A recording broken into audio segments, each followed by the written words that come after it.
Hello stock traders and investors. I hope all of you had a great day today. Today was a tough day on the market, but if you are following the top 7 list that was for Thursday, then you would have had a great day actually. Today I finished with a 1.9% gain. I was held back a little bit by my largest position was Safehold. That one did not perform well today for me. I had a smaller gain because of that, but if you were following the top 7 and the others from yesterday's video, then you would have been up 2.88% gain, which is pretty great. Month to date, you would be close to a 6.49% gain, and that's pretty good considering the month it really has not been that great. For example, the Dow Jones Industrial so far this month is down 3.84%. So far year to date, I am at a 417.13% gain. It has definitely been fun to track this throughout the year and way above my 200% goal that I had set at the beginning of the year, so that is pretty great. What is almost as great as that is hitting that most amazing and wonderful like button. Let's go ahead and cover the day trade picks of the day. So I make these picks on the standard level of our Patreon group, and I had SRNE, MLHR, and VCNX as my 3 intraday trading picks. I really focused on SRNE today, and I made a 9% gain in intraday trading today, so pretty good. I did not close any short positions today. I have quite a few open. The reason I didn't close it is because the market was down today, and so I want to let them run. That's what I like to do in those kind of situations. If the market's down again tomorrow, I'll let them run again. So you might have a bunch close here by tomorrow. Who knows what's going to happen. I like to use Webull for my intraday trading and also for my short positions. And the reason I do is because I can open a short position in pre-market or aftermarket or any time during the day. They seem to make it very easy to borrow shares and easy to cover shorts. And so I like them for that reason. I also like that I can trade as early as 3 a.m. in the morning and as late as 7 p.m. at night, and lots of powerful tools that I can use. That is Central Time. If you are looking for a powerful broker, I highly recommend them. I use Webull each and every day, but please check it out in the description down below. You get 1 free stock when you sign up and another when you deposit $100. I think they're a powerful broker, and I think you will think so too once you've had them. I only have 1 sale to report from the top 7 list, and I sold PSA. I sold it for a 0.8% gain. Was able to sell it pretty early in the day, and so I was able to post a gain on this.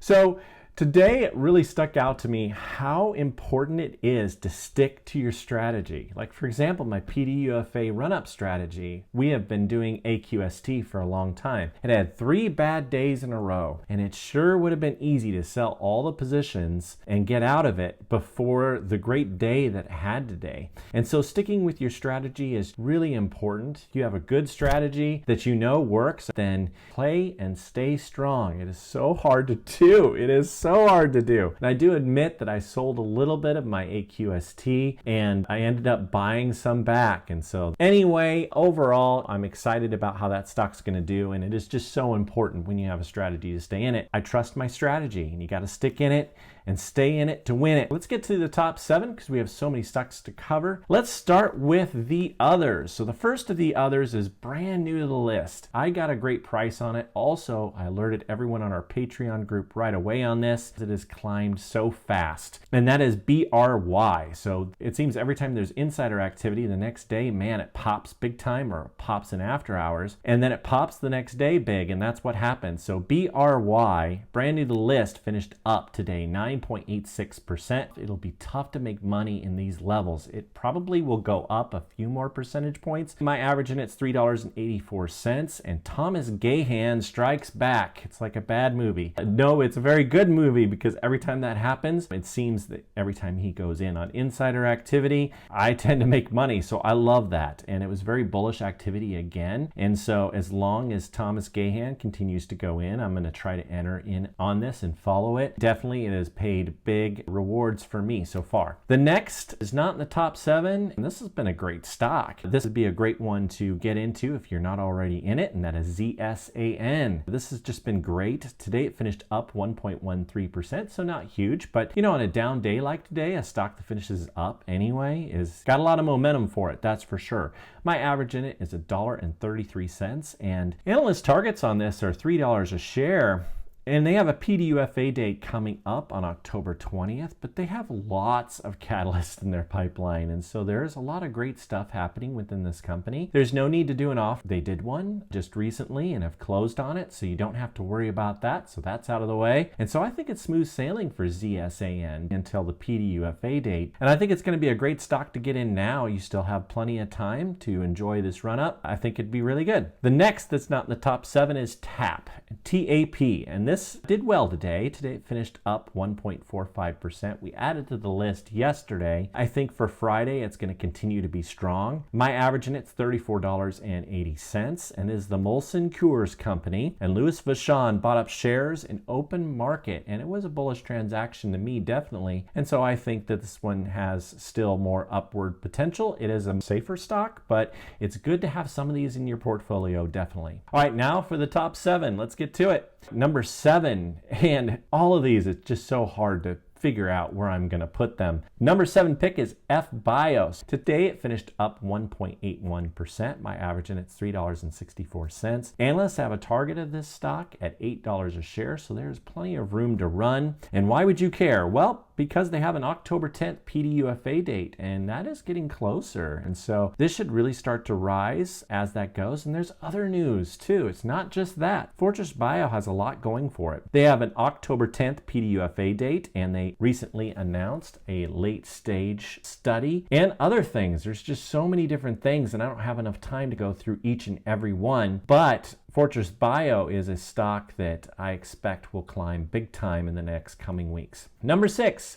is ATNX. Today it finished even, and my average in it's $12.04. It's been on the list for a little while. I have an analyst target of this at $28.67, and you might be like, wait, he only talks about analyst targets when he's talking about a PDUFA run-up. Atnx has had lots of officers buying in insider activity, but this is also a PDUFA run-up. They have a PDUFA date of December 31st, so that is a long ways off. But with the insider activity and that, I'm going to hold this in my portfolio for quite a while. I'm expecting great things, and with that high analyst target, also it has a marketable drug and no need for an offering because they recently closed one. I think that this one is one that can really move upwards, and so I like it a lot. I'm just going to hold on to it. We'll see how long. I don't know, but if it gets close to that analyst target price, I'll probably unload it, but overall I think it's good. Number 5 is SAFE, Safehold. Safehold had a bad day today, and if you would have told me yesterday that the one stock that was not going to do well in the top 7 list was Safe, I would have told you were crazy. But that's exactly what happened today, and there really was no reason behind it that I can find. I looked and looked and looked. It looked like a lot of profit taking and then some stop losses and some other things. It's recovered nicely in after hours, so I'm expecting great things for tomorrow. But they've had 28 business days in a row of reporting iStar insider purchases. Last year, they had 134 days in a row, all the way from August to February. And this year, in August 2020, it started up again, and it looks exactly the same. So if they follow their same pattern, on Friday evening they will report 3 days of insider activity if they follow their normal way of reporting with the SEC. So that might be something to watch for. Definitely Safe is a very good company to have, even though it's a small company. It's very good. All right, number 4 is Rdus. This is Radius Health, and today it finished up 0.08%, so not very much. My average in it's $11.97. B-Flat Biotech is adding to their position every couple of days. So we might see another insider transaction by B-Flat Biotech tomorrow. So if so, it gets to where you can predict some of these insider purchases, especially when they happen one right after the other. Number 3 is SPPI. This has been fantastic. Ever since I put it on this list, it has really gone up. Today it went up 9.57%. My average in is $4.02. Hopefully you have an average close to where mine is and you are making great money on it. But they have a conference this weekend, and they are not releasing data on one drug, but 2. And so that's kind of exciting. There's 2 phase 2 data is going to be released that are in the pipeline. And so I'm expecting even more great things. But But this is also a PDUFA run-up. They have a PDUFA date coming up. Lots of great reasons to be an SPPI. It should be a great weekend for them. So we'll see how things go tomorrow, but I'm expecting more great things. Number 2 is VOXX, so Voxx International. Now this stock has just done fantastic since I've added to the list, and it is really performing. And today it finished up 10.13%. My average in it is $6.42, so I'm just loving this thing. Kali Holding is just really loading up shares, and they did so again today. So that is now 6 business days in a row that Kali Holding has been adding shares. They went 3 months of adding shares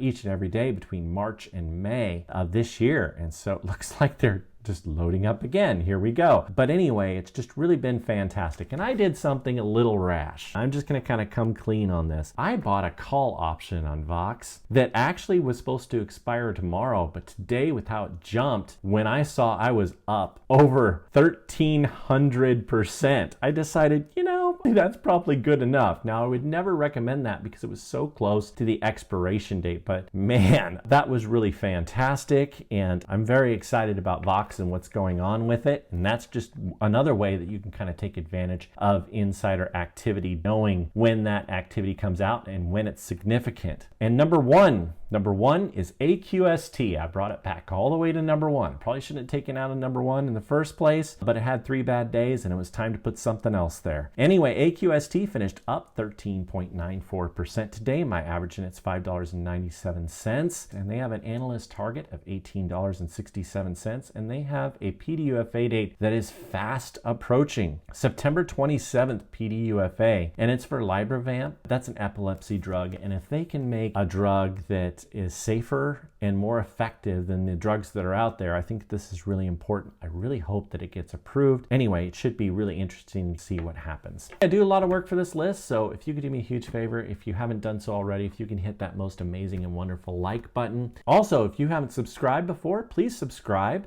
and turn on those bell notifications so you get notified when one of these videos comes out. I've been really enjoying doing this, and thank you so much for all those kind comments that I receive each and every day. I want you to know that it really means a lot to me. Let's have a great last day of the week and have a fantastic weekend, and Raythoven out.